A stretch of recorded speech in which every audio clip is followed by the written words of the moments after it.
fishing and the great outdoors? Then come along today with Dave Embry in search of the world's greatest outdoor adventures. You'll go all over the world, from Alaska to South America, Canada to Mexico, in search of the most elusive and dangerous game in the world. This is Dave Embry's Adventures in the Wild. Take it, big boy. Hi, I'm Dave Embry. Welcome to another exciting episode of Adventures in the Wild. Today we're with the Nunley brothers out at the Coyote Ranch, and we've got wildlife management expert here, Bill Morrow. We're out of, about 70 miles from Mexico, out of Sabinal, Texas. That's about 60 miles west of San Antonio. And we're down here to do a little bit of bass fishing today. We're going to show you a little bit about how to fish this structure and what's going on, but that's really not what we're here about today. We're going to give you a little bit of hints of it. But the biggest thing we're doing here today is to catch some big bass. And this place is known for its big bass. If you don't believe us, you just watch. We're going to show you some tough ones. Where's he at, Bill? Sir? Where's he at? He's right there. Yeah. This is the one you were fishing for. This is one you told me to cast over there. This is what you call fishing for lunker bass. And this is Dave's only fish all day long that he caught himself right here. I swear, this sucker just hatched out of the egg now, I'm going to tell you. That is just a It is little a over a year pretty old. fish. Yeah, Isn't that a they're beautiful. Fish? Just gorgeous fish. This is some pretty water in here for him too. Go ahead, fella. He says, whew. He says, oh boy. Whew. Thank Lordy. I'm going to church on Sunday. Moo. Are we in Texas or what? Moo. Santa Gertrudis cattle. You do much fly rod fishing down here for bass? Boy, I do. Whenever I get a chance, I do it for fun. Now, I don't really do that much fishing on this particular operation. I usually don't hunt or fish on the places that I manage. Places you bring clients into, yeah. But when I bring clients and they want to fly fish, I'm ready. Yeah, fly fishing, what should we use if we come up and do some fly fishing for bass? I know generally probably maybe an 8 or 9 rod, size 8 or 9? Yeah, probably 9-foot rod. You know, the longer the better. You want to be able to whip that out there. You're going to have a pretty heavy plug, as heavy a plug as you'll ever use on that deal. So you want to have a pretty heavy plug on there, or popper. So you're saying if I cast right over there, I'm going to catch the gargo, the bass. I repeat, right? Ed McMahon. Now, how many casts am I going to have to make? Just the one that you hook him on is all that you need. That's the only one. Just one that counts. Yeah, wind's picking up a little bit out here. Of course, like with all good bass fishing, these guys like cover. Got a little point coming through here, a lot of weedy stuff. You got him? You got him? Hey! Scared me to death. My worm hit the end of the rod. I thought I was watching you. Well, it was close. He was working me over just a little bit. Thought you had that. Oh well. 14 pounder. Isn't what we're looking for? 14? Yeah, I'm going for a 14. After you're 13, I have to go something. Record out here is, what did you say, 13.8, I think? Let's see. Yep, 13.8. Woo! The world record bass, unless something's come along since the last book I've got, but the world record book bass was 22 pounds and 4 ounces, caught back in 1932 in Georgia. In our survey, we found some 15s out here. We have not brought them to boat. We've got them. What does it take to make a good bass? It takes 3 things, really. Same thing it does to make a good trophy buck. It takes genetics, age, and nutrition. You know, he's got to have all those 3 things. Right. If he's got those 3 things, he'll be a darn good bass for you. Well, when you manage these lakes up here like you do, I know you being a degreed wildlife biologist like you are, and you run Wildlife Management, Inc., right? Yes, sir. You manage a lot of different ranches and stuff down through here. I do. I manage for fish and wildlife. 2 of my degrees are in fisheries and wildlife. Mm-hmm. So. Well, I guess one of the things is just the same thing as important in wildlife management as in fish management is that you can't let the populations get too high, right? No, sir, you can't. As a matter of fact, we've got a program right now. Our waters are going down a little bit. I don't know if you heard about it, but Texas is in a drought. Yeah, when I was born, I think I remember my mama reading it out of the paper. Well, the drought in Texas starts the day the rain ends. I've said that to you before, but what we're doing right now is we've set up a slot limit. We're taking out what we consider to be our smaller age class bass. Mm-hmm. Populations of bass are built upon, and most populations of species are built upon pyramids. You have more at the young than you do at the top. So we'll remove a bunch of the young to relieve that pressure. We want to keep our trophies because that's what people really get excited about. So we're trying to really increase our population makeup, make it a little bit better because we are cutting down on the area that we have available for forage. You want more big bass. You bet. That is the name of the game. More big bass. The most quality bass that you can have. And I could handle one more big bass. I've caught more big bass today than in my entire life, and I want one more. You just want enough. And you know what the definition of enough is, don't you? I give up. That's just one more. Just one more. Well, I'm gonna catch him because I drifted us past that place where it's good. The only place on the whole tank that has bass. You got your plug in it, right? Uh-huh. Oh, you switched over to a worm, didn't you? Yeah, After I caught did. that big one. I did. I thought it was unfair advantage for me to use a plug and not catch anything for you to be using worms to catch That's right. fish. Gave me that worm. There it is. Oh, I missed that sucker. No, I mean, I was hung. Where was it? So it just got caught on the weeds, just one of the worms off the hook. I got you. I got you. Yes, sir. Somewhere out there's a bass with my name on him. You'll see him when never... you catch him. You run on the side of him and say B-I-L-L. Mr. Bill. Well, it's the Nunley Brothers Ranch. Got a pretty good looking outfit up here. Yeah, they do a lot to take care of that place. Well, it takes a lot, you know, and you really do have to take your hats off to Texas and for probably the wildlife management in Texas. It's been, okay, this one's on here. This one's on here now. I tell you, the management of Texas is dead gum good. Where was that? Where was that fish? Come on up here. He's trying to come up. He's in the state of Texas, and here he comes. All right, look at that boy go. That's a nice fish. Get him back up here. Come on back up. That's a good one. That's Come a on, nice boy, you can fish. spit All that right. thing out and give it a try. Look at him dash now. That's a good fighting Texas bass. Yeah, you call this a Texas bass. Yeah, Hey, look come at back. that. Aren't you going to come back? You're not giving up yet, are you? Real feisty. He just wants to get up here and dash with a little water. That's Oh, all. look at him. Oh, he's gorgeous. And what is a Texas bass? Well, a Texas bass, just a little bit, you know, we have really two types of bass on this place, or largemouth bass. We have the Florida and the Texas, and then I guess we have a third kind we call the hybrid. Now, all we've had in this one, and we did electrophoresis on it, or electronically looked at the genetics, these are Texas bass, pure Texas strain, good bass, good bass. That's the little ones in the Texas bass. Yeah, well. That's a gorgeous bass, no matter what kind of bass it is. Isn't that beautiful? But they seem to fight a little bit better, at least here, than the Floridas do. He's fighting with my thumb. Yeah, that's the way that's your editing thumb right there that he's getting at. Was he right over there? Was he right about there? No, he was over there somewhere.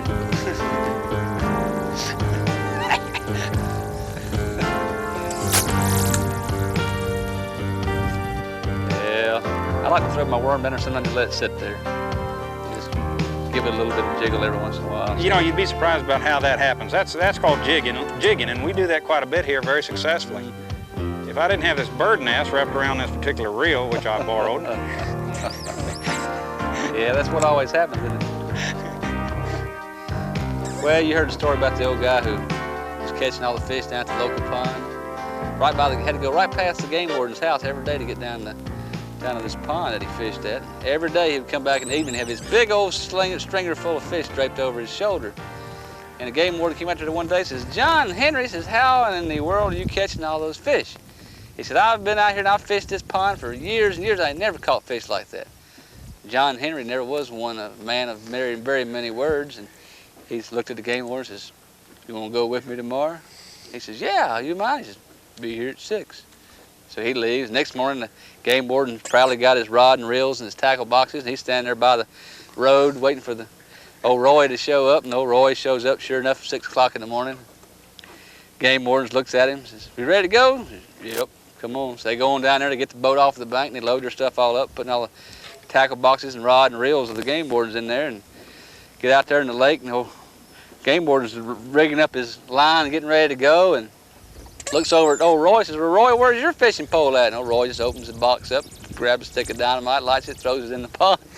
kaboom! All these fish are coming up, and Roy's out there scooping these fish up with a net right and left. We got this one and got that, and the game warden, he is jumping up and down. He says, I can't believe you did that, Roy. He says, that's illegal. That's against the law. You can't dynamite these fish out of this pond like that. And he's screaming and yelling. And Roy's still scooping the fish up, throwing them in the boat. Game warden, he says, Roy, I'm going to have to arrest you. I can't believe you did that, my friend. Oh, my gosh, why not, Roy? And he's just raving and carrying on, and Roy's still scooping the fish up. The game warden's sitting there screaming and yelling. Finally, Roy throws the net down the bottom of the boat, reaches in the tackle box, grabs another stick of dynamite, lights it, and sticks it in the game warden's hand. Says, you going to talk or fish?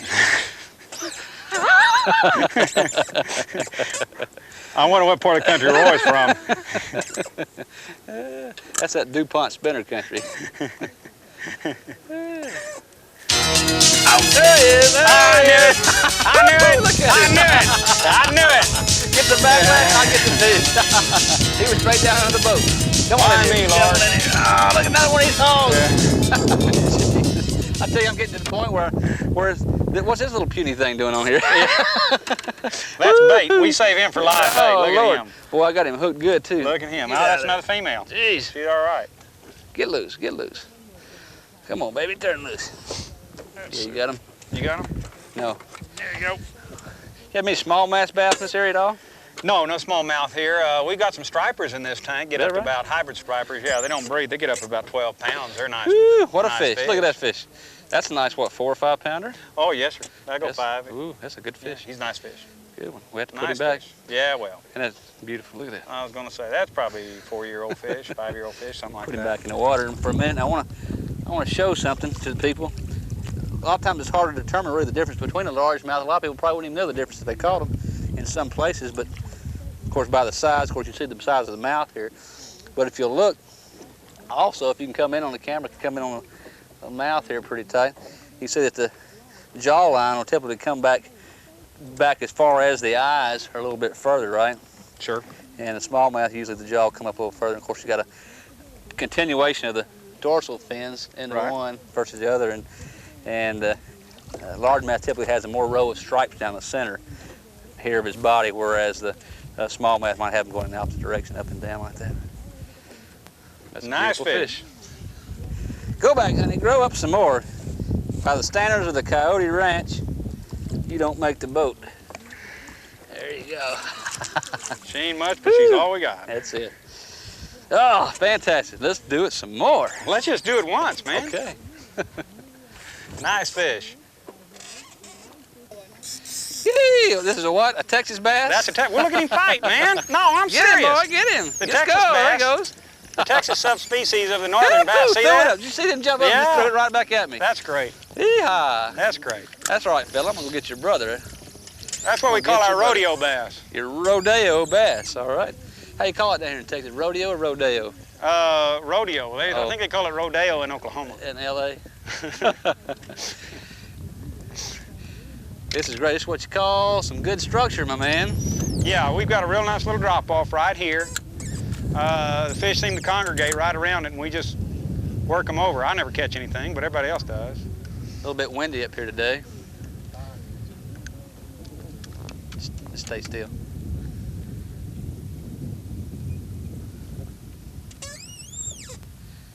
Come on in here, fella. Boy, it couldn't be a prettier day. A little bit warm. Woo.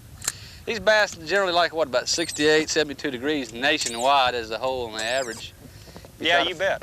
Try to find that temperature down to where you find that 68 to 72 degree range. Really, 65 to 75 is a good range. Sure. Good all-around range. But I guess the thing that is good about a largemouth bass is that it's so adaptable. It's relating it to the wildlife. It's a lot like a white-tailed deer. I guess he's so adaptable to his environment that the white-tailed deer has learned to live right around with man. It's the same thing with a bass. Largemouth bass can pretty much adapt to any extremes. You know, we're down here about 70 miles from the Mexican border, you know, real close, 60 miles west of San Antonio, Sabino, Texas, and this is pretty far south, and water temperature we measured a while ago is about 88 degrees, and we're not running much more than about 5 to 7 feet deep, some of these places except for a couple of drop-offs, and the temperatures are a little bit higher, but these bass here have learned to do that. They've learned to adapt, right? You bet. Yeah, that's the interesting thing about them. And it's sort of like you can run, but you can't hide. You're going to be in hot water if Yeah. you're in this tank. You're going to be in fairly warm water, and they are, and they're doing real well. We've got 9.5, 10-pound bass in here. Yeah. So you couldn't take a northern pike or a walleye or a muskie and take him down here and put him in this water. He wouldn't survive. But a whitetail can live up in lakes in Minnesota as well as he lives down in lakes in Mexico. Sure, you get a northern bass, and that's why they're called northern bass. They can adapt. They'll be able to do that. Now, we usually have a little bit larger bass down here than they have up there, and the primary reason is we have a longer growing season. Yeah. We can produce more forage species, things like that. There is. Yahoo! Boy. Would you quit that? I'm going to go to a Well, worm look, in just a second. Well, look, now you want to see what happened? He stole my worm. You see that? It's gone. There's no respect. Why here. didn't you give me a worm with only one hook in it? I'm getting no respect. I need a worm with 2 hooks in it. He was That bass, that was Godzilla the bass. That's who that was. That's how big he was. Gorgo the bass. On the plane on the way home tonight, I'll tell that guy sitting in the seat next to me how big he was. You tell him that big and you're going to have a date. Of course, when I tell that story, he won't even, he will not have even gotten away. I got him right, I just released him. Well, you got some pictures to prove that. That's right, I can't lie about that one, and the camera was on. I may have to go deep on this deal. Well, I tell you, it's where that drop-off is right through here. Mm-hmm. These fish like these drop-offs. They like to get around to where that edge of a point, or if you've got a bank that's coming down steeply, fish that big drop-off. I like to fish these worms, just let them go down. Boy, I thought Hey, you like worm fishing about the best, Bill? Well, in this tank, sometimes it is. Dave, we catch our better fish on worm fishing. Occasionally we'll catch them on spinner baits, but mainly the worm fishing is a nice slow fishing, and it's one that just turns up a real good result. That's good. Hey, there you go. Take it. Ah, jeez. Hey, got a little weight to it. Got a little weight to it. Get in there. Tighten this drag up. All right. Woo, come on in here. Mama. Look at that. Come on up here. This is one of them hogs. You got the sow. That's too bad. We're going to have to let her go. She won't come up. Get on up here, baby. Come on. Look at that. Not giving an inch. Jeez. He's over here to turn. Look at this fish. Oh, man, look at that hog. Good God. Come on in here. Look at this fish. Woo. Good gosh, she was right here in the boat. Look at that fish. What a fish, Bill. Look at that. Look at that. Gosh almighty, what a fish. That's a nice job of Isn't that living you did there, too. That's a fish. Look at that fish. Look at her. Look at that fish. She never really got excited about that, did she? Just sitting right here kind close of by. said, What a fish. I guess if I weighed that much, I wouldn't waste very much energy either. Are we putting her back, right, Bill? Oh, you bet. Look Please at do. that. Just give her a Beautiful couple of fish. swings and Get let right her there. go on her own. Go, baby. Go. There you go. There she goes. All right. Adios, honey. We'll catch you later. What a fish. Oh, that was great. Congratulations. I love it. I love it. Let's go find another another fish, man. That's great. Now, that's typical for this large lake That's right a here, typical, for this huh? big one. Yes, sir. Well, I want to see the big ones then, if that's typical. I don't know if I do want to. Well, that may be a typical big one. The big one, we lost one of these 2-man boats one time. The big ones came up and got us on it. Yeah. Is that right? Yeah, I took out 2 fishermen. Yeah. That's that big hole over in the water. Yeah, that was it. That's yeah. where it went down. Oh, that's the fun of fishing. No, I like worm fishing. It's like I said, a nice relaxing way. Shoot, fly fishing's fun. It's all fun. Anytime you can lay one of these worms up in one of those little brush piles, you're going to do real well out here. What's the best secrets for fishing with the worm fishing, Bill? Well, on this particular place, it's what I just did. You just drop that worm right down in the middle Right of a next to the brush. pile like that, and just kind of jig it back and forth. But hit the bottom. We're using a split sinker on here, so that slip sinker on here. What we find is that the fish are hanging down at the base of these brush piles. They like structure. These bass like structure. That's real important to them. They feel secure around it. They can hide from other predators. Not that anything eats a bass here, I guess, except for the slight alligator. Not the size of these bass are. They probably eat the crows or the eagles when they land on the trees. We did have a cormorant leg sticking out of a bass that we caught earlier this year. Is that right? Yeah. Our bass are pretty tough. When you're working a worm, what do you think is the best way to work a worm? We're going to cast it out next to the cover. I just bounce it along the bottom. You know, the way you've got it hooked up, you've got that tip covered, so it doesn't work out real bad. So just bounce it kind of along the bottom. If you get it over a limb or something, you just bounce it up over the top, and it just falls back down the bottom. And the bass like that. They look at it and say, whoa, that's a worm or a salamander or a crawfish or whatever it is, might turn him on. What most people probably don't understand too is they say that you fish a worm slow and then fish it about half as slow. Sure. So however slow you're working it, you can always go about half as slow. Nice and easy. See, The secret to worm fishing is patience. It's sort of like cane pole fishing, only a lot more sophisticated. That's what I always say. When I'm not catching fish, I always say that's what fishing is all about, is out here just having patience, you know. When I'm not catching fish. When I'm catching fish, it's the excitement. You can see here the way we rigged this worm up.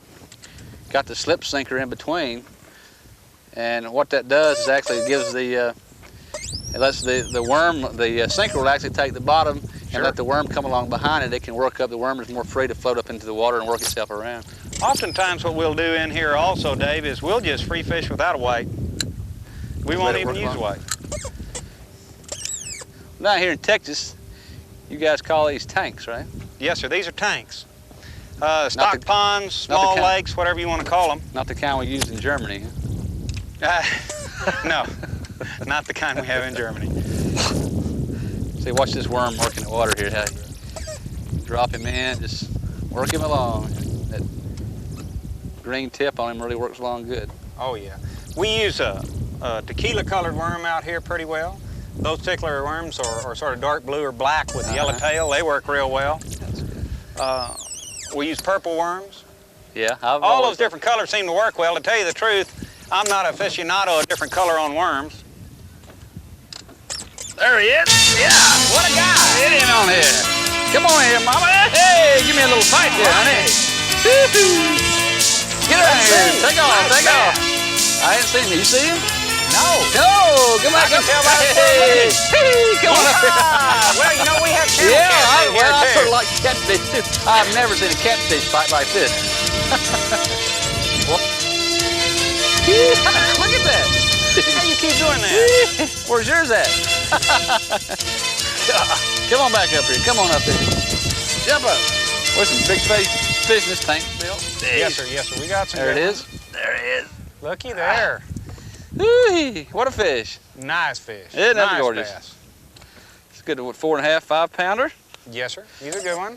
Definitely 4. Not bad. Breeding stock for you guys. Yeah, he is. That's first year spawn. Good fish. Hey, he was in good shape. He just bit my hand. Still hungry. Wants more. Well, let's give it to him. All right. What do you think about tackle for these bass down here? What do you guys usually recommend in these tanks like this? You get some... All at different times of the year, it varies. You know, spinnerbaits tend to make them angry, tend to make them upset, and they'll hit a spinnerbait real quick. We have a real heavy shad population here, so we use rattle traps, things along that line. They seem to work pretty well. Of course, the old faithful worms always always around. Sure, the worms to get down deeper. Our big lunker bass tend to hide a little bit deeper. Occasionally we'll catch one on a spinnerbait or a rattle trap or even a topwater, something like that. But for the most part, it's worms. That's the way we work over our big fish here. Well, where do these tanks come from? Like, how was this formed? You see a lot of debris and stuff, trees still in here. It was actually just made the dam here, and yes, sir. That's the way it's done. What we do is tank making in Texas is a kind of an art. What you do is first you get a core area, core out a pit along the drainage that you want to put the dam across. You put in a lot of heavy clay that you get, which really acts as the base of the tank itself, and then you line that foundation of the tank dam with the heavy clay, and then you put in the tank dam. And if everything's done right, sir. What's the purpose of it besides catching big fish? The tank dam? Water, man. Water. You know, Texas, the saying in Texas says the drought starts the day the rain ends, and that's about true. And we now say, we've been in a drought so long down here that we now say that we're one day closer to the end of it, and I sure hope so. But I can't see the end of it coming. That's good. Yeehaw, ride him, cowboy. Get that boy in here. Yes, sir. Come on in. Let's talk about this. It's a nice baby bass. That one is breeders. Yeah, that's the problem. That's the problem you run into. Get spoiled already. You catch a good 2-pound bass. One thing y'all saw me do that you ought to do each time before you pick up a bass, and that is wet your hand. They're covered with a little bit of slimy covering. You don't want to remove that slime. That's their protective coating. Notice how I lift the bass right here. I put my finger underneath his lower jaw, my top thumb under or inside of his lower jaw. And that paralyzes him more or less so that I can release him very gingerly and he'll swim off just like that. And that's the whole 9 yards. That's what you want to do. Put him back so I can come back and catch him in next year. Yeah, when you catch him, he'll be bigger though. That's the idea, right? Catch him next year. Yes, it is. There he is. There he is. Come on, you hog. Hey, come on up here and dance for me, baby. Dance. You get one double. I don't know. Double. No, Show me the fish. I got mine right here. Come around the boat. Come on, man. What is it? 10 pounds? Woohoo! Come on back here. Good God, come back. That reel is going out. Well, now play that fish now. Don't let him get away from you. All right. There he sounds. There he is. Woo! Get him on there. All right. What was he? I didn't see him. I have to look around. Oh, he's good. Coming up. Look at him. Oh, what a hog. He's a good fish, man. What a hog. Come back around here. Really? Hey, look at that hog. All right. Woo, look at Nice that fish. Nice. Love it. I love it. Here he is. Come on back up. Do that again. How dare you? I dare you. Woo! Come on. Swirl that water, baby. Come on up. Come on up. I love it. There he is. Come up. Man, look at this fish. That's a good fish. That's a real good Look at this fish. That's a real good one. Woo! Wait. Come on here, fella. What a hog! Nice fish. Look at that. Isn't that a nice? Isn't that a beauty? Woo! Or isn't she? Man, what size fish you think that Oh, one's going to man, that's 6. That's a heavy Easy one. 6, maybe 7. Woo! Maybe bigger. Nice looking. May I? Yes, sir. Thank you. What? Save the cap! Right, save the cap.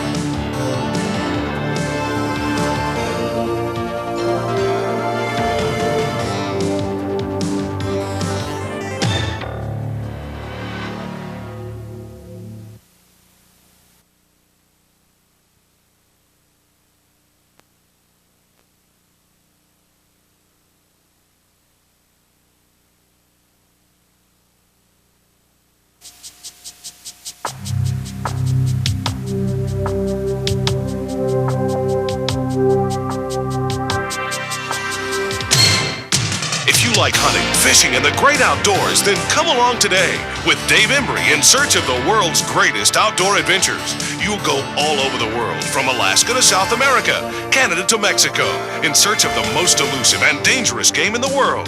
This is Dave Embry's Adventures in the Wild. See those fish jumping over there? Well, hi folks, I'm Dave Embry. Welcome to another episode of Adventures in the Wild home video series. I'm here today down in deep South Texas, just about 70 miles from the border of Mexico, right? That's correct. We're on the Nunley Brothers Ranch, on the Coyote Ranch, that the Nunley Brothers own, and you're Mr. Bill Morrow, a certified wildlife biologist, right? Well, that's right. You can call me Dr. Morrow if you want. All Just right. call me Bill. You can call me Bill. We're in Sabinal, Texas. Yep, we're in Sabinal, Texas, about 60 miles to the west of San Antonio. San Antonio, so deep south, southwest. Where do you consider yourself? West Texas, South Texas, Southwest Texas? Well, we consider ourselves in a zone in between South Texas and the hill country. Mm-hmm. It's, in fancy terms, it's called an ecotone, but for us, it's just called a transition zone. We have attributes of the hill country and the central region of Texas and attributes of South Texas. Yeah. We have both. That's good. Well, what we really have is big bass here. That's why we're here. We're here today to try to teach some people a little bit how to catch big bass. And Bill, if anybody has big bass, it's got to be the ranch that you're managing here for the Nunley Brothers. And I know Bob Nunley and the boys have done a good job on this ranch. It's amazing the quality of the fish that's here. We've been out fishing for just the last few hours. We just came in for a day, and it's amazing. We've been catching, what do we catch, 7, 8 9 pound or something like that? Oh, it's Sure. just, we hadn't even measured them. These guys make me put back 6 and 7 pound bass. Well, he deserves it. But it's great. I put all the bass back anyway. Sure. But it's been some fantastic fishing. What we want to talk a little bit about today, Bill, is we want to talk about how someone who's really just sort of getting into bass fishing, we've all, since we were little kids, been out to the local farm pond, you know, and thrown our plug in the water, thrown the old, like me, I'm an old purple worm man. I've had one package of purple worms to save my money when I was a kid, you know, pass the bubble gum by and try to go get the purple worms down at the sporting goods store and head down to the local pond. And I know down in Texas here, you don't have ponds, you've got tanks, right? Yeah, we do. It's we call them tanks. They're really stock ponds. We just tanks of waters. The main reason we have them here is for livestock. That's the main reason these impoundments are built. You can see this one here, of course, we've got a lot of the trees and a lot of cover in here. It's excellent for bass habitat. You bet. A lot of structure. We call that structure. Right. And you know a lot about structure. You know a lot about big bass. What are some of the ingredients? What are you looking for to do whenever you go in and first start up a management area in one of the tanks here in Texas? Or if somebody has your own pond back home, what are some of the ingredients that make up a good bass waters?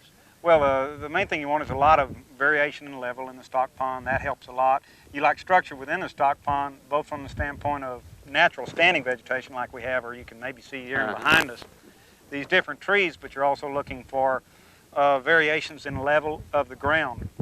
And then from the standpoint of the population of fish, you're looking for the bass, of course, but you're also looking for a forage species or something for the bass to eat. The bass is a predatory fish, and that's why he's such a good game fish. And those are some of the things we're going to talk about today, is how we get the bass to strike different lures and what we're trying to get the bass to strike at and why we're using those. Right. Okay. Well, let's start with a little bit of the basic equipment that can be used for bass fishing. Sure. I always like to say, in today's technology, a lot of people seem to think you really have to get rigged out from head to toe. These bass keep jumping. I got to get back out there and fish some more. But people keep thinking, you know, we get higher and higher in technology. I think we have more tricks and more gadgets. We can take an old cane pole and go out and catch bass, or we can fish with about anything. So we go bow hunting sometimes. You can take a stick and some string and go bow hunting, or we can go to the modern compound recurve or whatever you wanted to use. But in fishing, we've got 4 of the basic, I guess, biggest types. One that I use quite a bit, as you can see, I've used probably on a little bigger of a fish than I should have, and that is called an ultralight. It's a small rod and reel. It's lightweight and a lightweight reel, and I usually use anywhere from 3 to 4 to 5 pound test line on here. And it depends on how many of them you really want to get to the boat and weigh, but you can have a good time even if you don't get all the way to the boat. But a good ultralight is not a really good bass rod for the general bass fisherman, because it is a little bit too light. You need a good stiff rod no matter what you're doing, because you need to set that hook. A bass has got a tough mouth, and you need to be able to set that hook hard and set it deep. So ultralight, sometimes the rods are a little bit light and flimsy, but if you can crank that thing and get a good enough strike with it, you can really have a good time. Just hang on, right?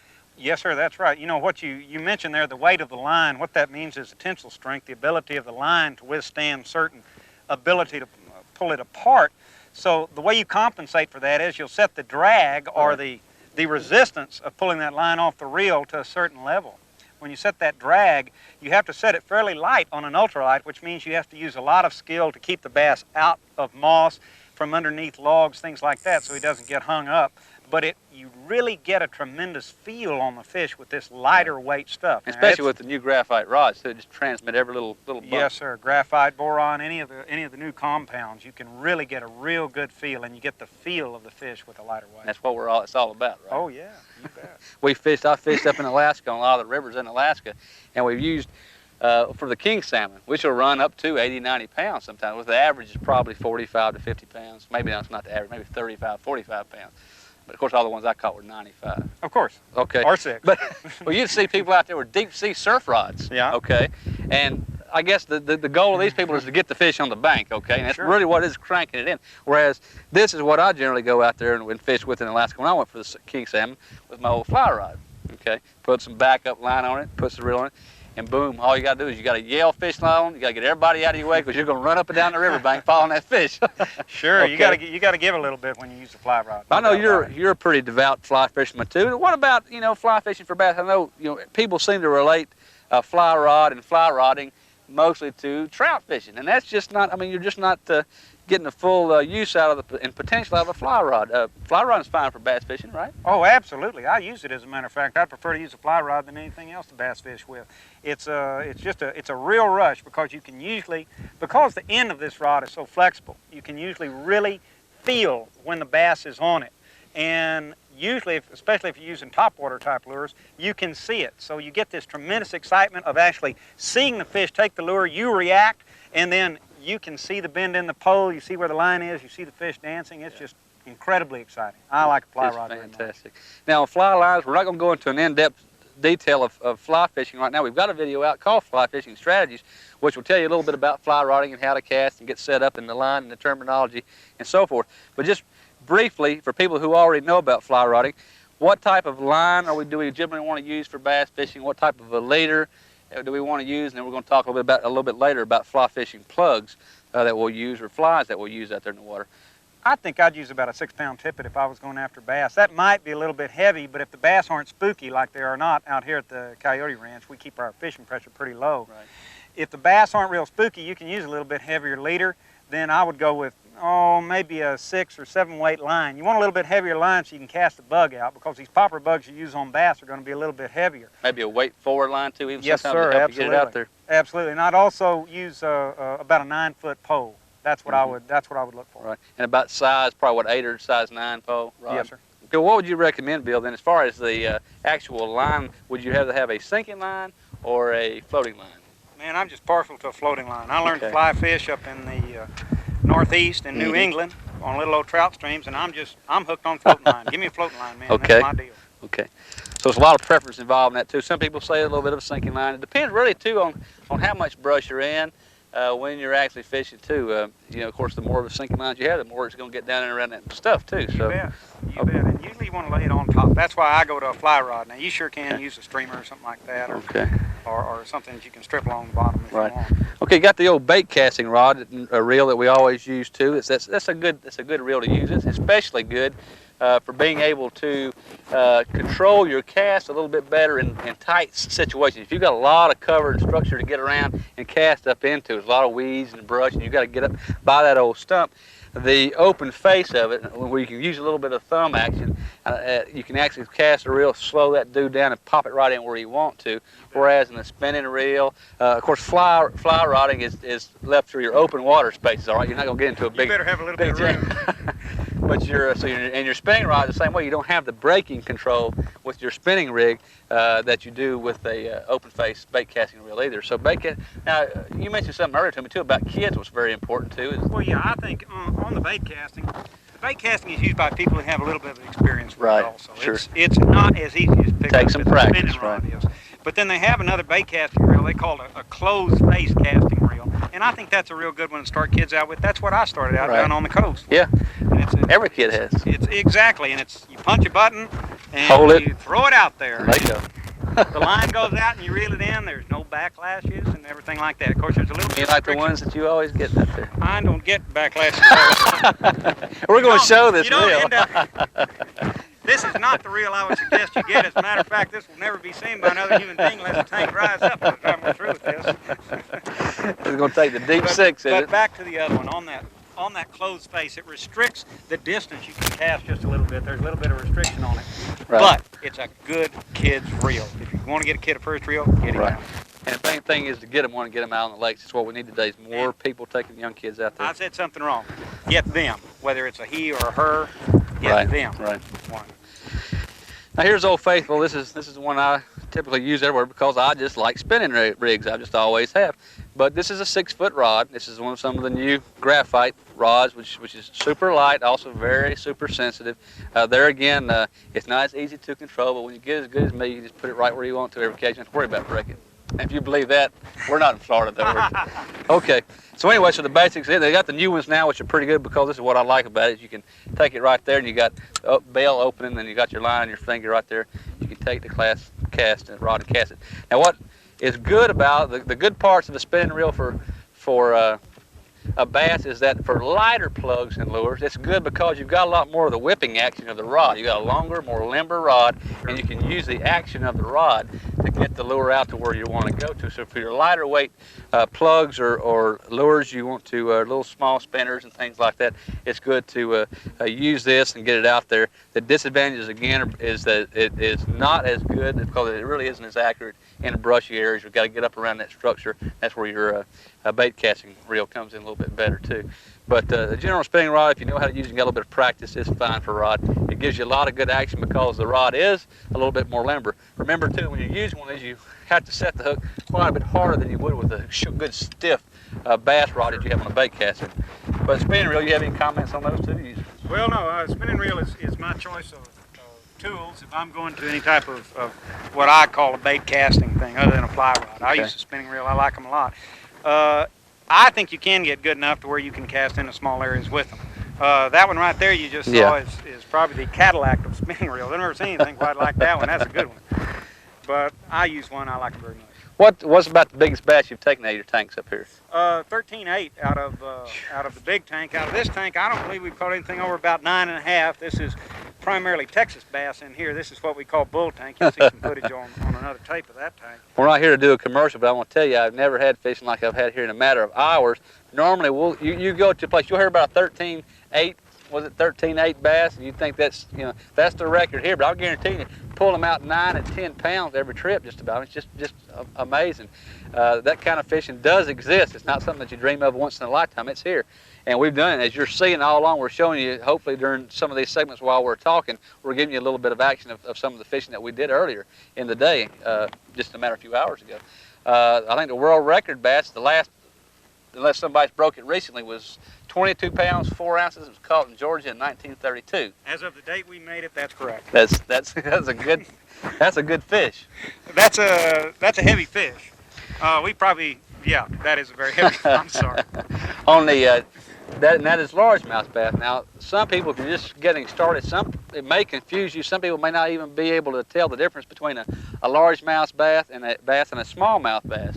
And there's just a couple of basic differences. We're going to show you a graphic chart here, a picture of the two as I'm telling you now. But if you look at the chart here, you'll see that on the largemouth bass, you'll see where the jaw structure, see how it's coming back underneath, always underneath the eye, the jaw, where it's coming in.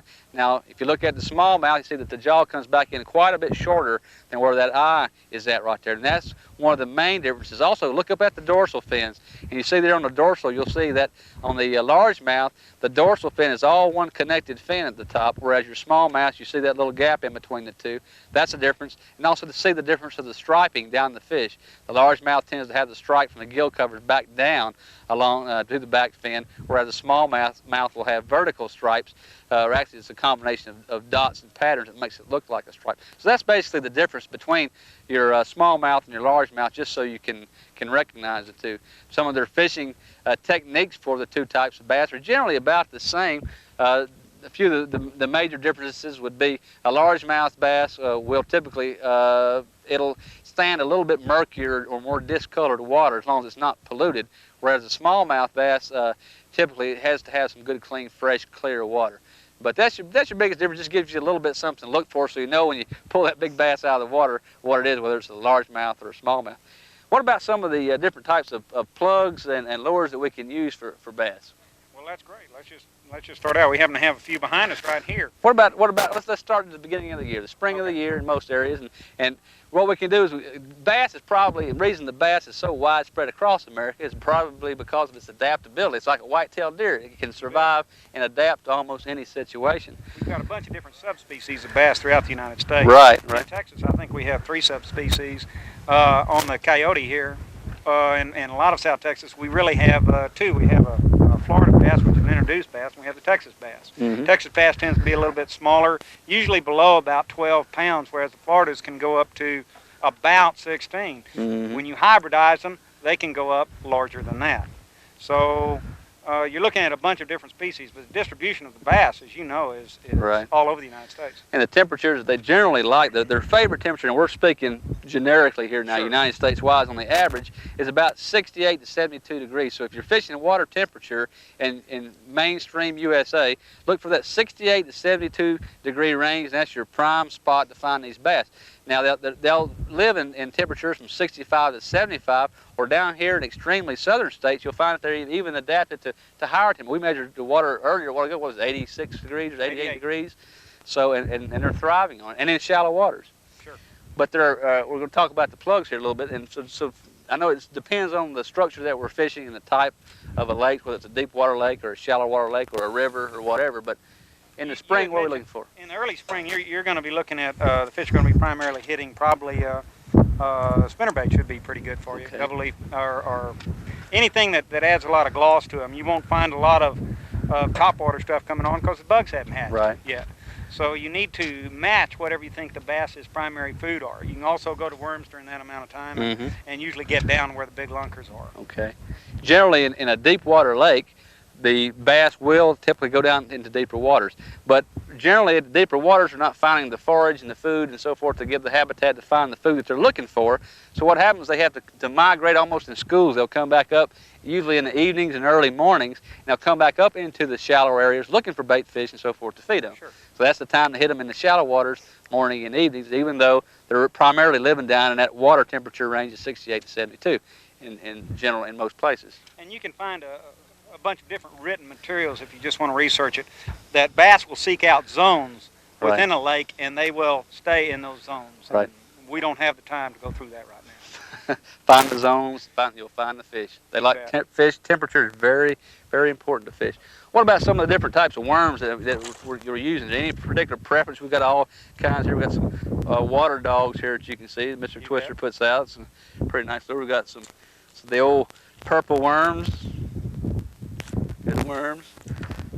Some of the red ones. I found personally, purple worms have been my best. Red worms have done very well. I guess it's just a matter of preference, but worms have always worked pretty good. Some little jigs that we've used. Marabou jigs always been good. A good color for bass. One color that's pretty hot down here, at least in South Texas. This is a little bit off of it. This is a tequila color, and it seems to be pretty hot along with purple. Down here on our bigger lakes and on our smaller lakes.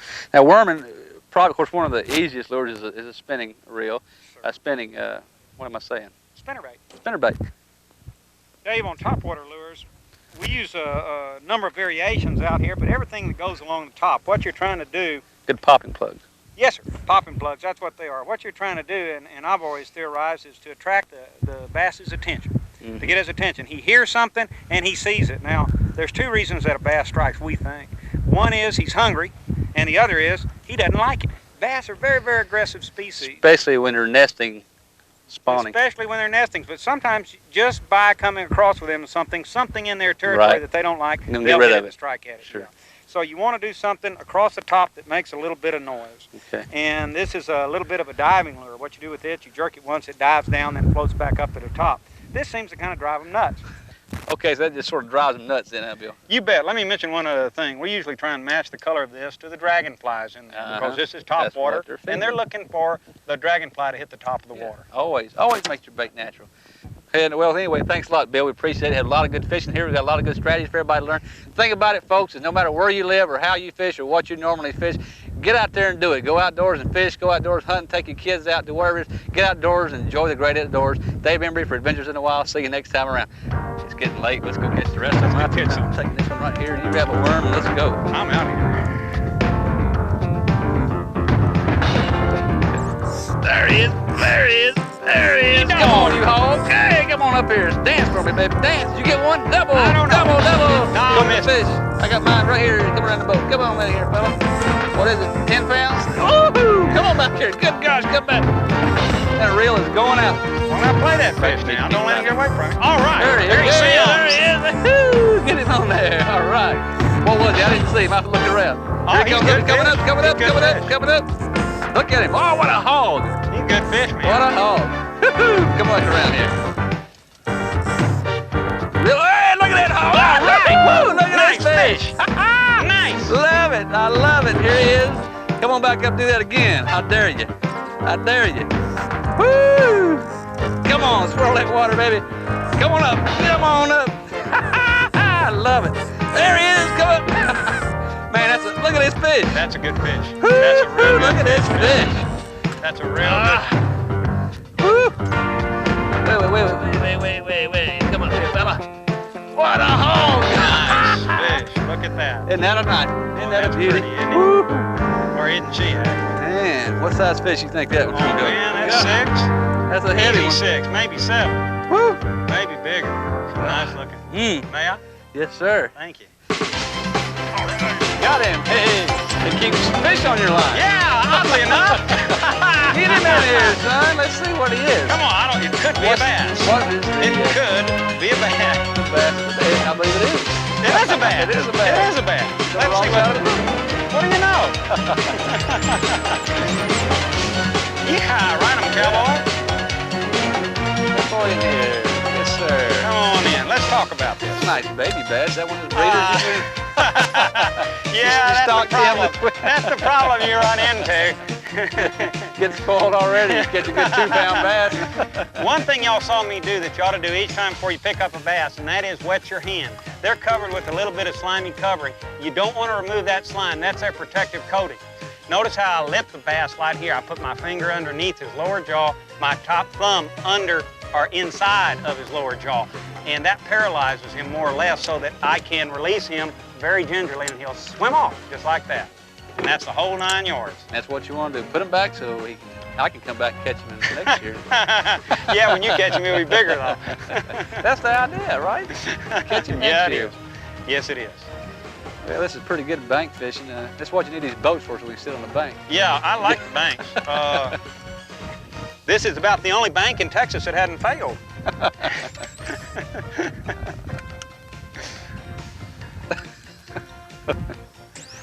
I just got that out sort of slow. You really do have to take your hats off to Texas and to probably the wildlife management of Texas. Okay, this one's on here. This one's on here now. I tell you, the management of Texas is dead gum good. Where was that? Where was that fish? Come on up here. He's going to try to come up. He's in the state of Texas, and here he comes. All right, look at that boy go.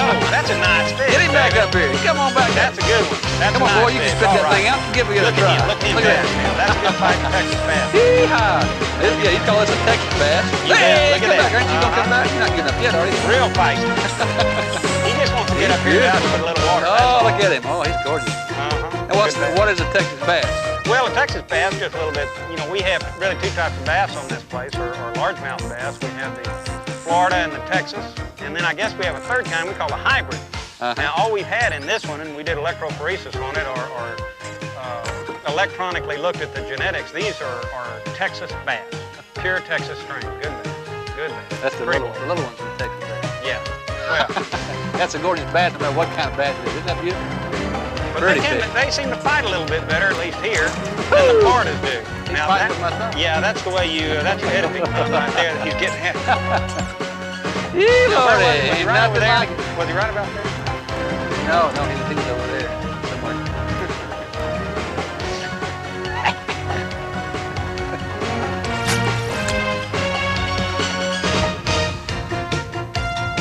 Where's he at, Bill?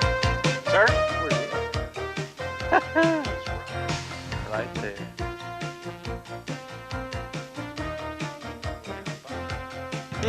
Yeah. This is the one you were fishing for. This is the one you told me to cast over there. This is what you call fishing for lunker bass. And this is Dave's only fish all day long that he caught himself right here. I swear, this sucker just hatched out of the egg now, I'm going to tell you.